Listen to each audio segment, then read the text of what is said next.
When you're thinking about the transition to the green economy, the role of bond investors is absolutely critical. Can't do it without them. So I think you should really see this almost as something of an ESG bond revolution.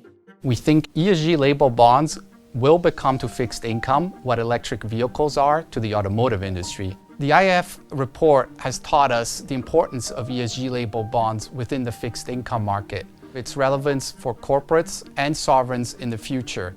Think about ESG bond markets. At the moment, they're quite niche, they're quite small, only a little over $1 trillion in size.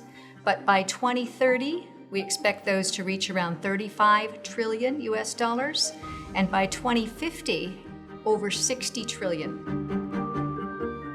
We expect that allocation to ESG labeled bonds will continue increasing, and new issuance is expected to surpass $1 trillion in 2022. That is over a 50% increase year over year.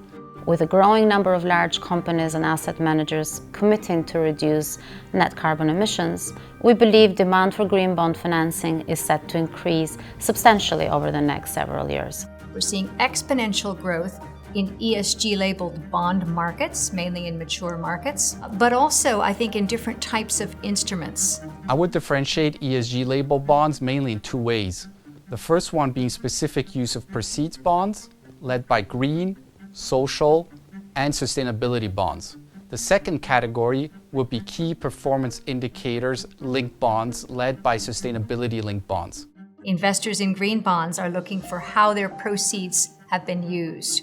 Are they going toward renewables, green projects, or projects that otherwise benefit climate and the environment? That's one segment.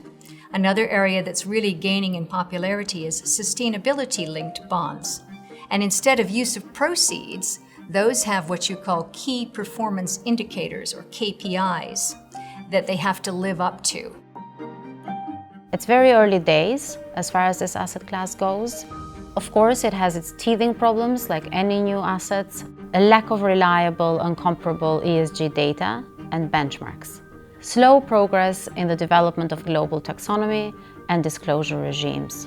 We have a lack of transparency about ESG scores and ratings. And liquidity is still a challenge for this sector of the fixed income markets, even though it is set to improve over time.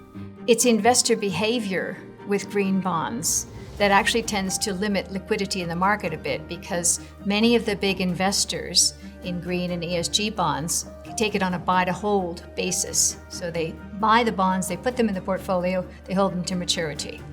And over time that will change. As these markets build out, it will enable the kind of short-term, medium-term, long-term trading strategies that characterize mainstream fixed income markets. In a few years' time, there aren't going to be any global investors who don't have a significant allocation to ESG and green investments. And if you look ahead further to 2050, when everybody is going to be delivering on net zero commitments, really we will have effectively greened global bond markets, and the world will be an entirely different and better place.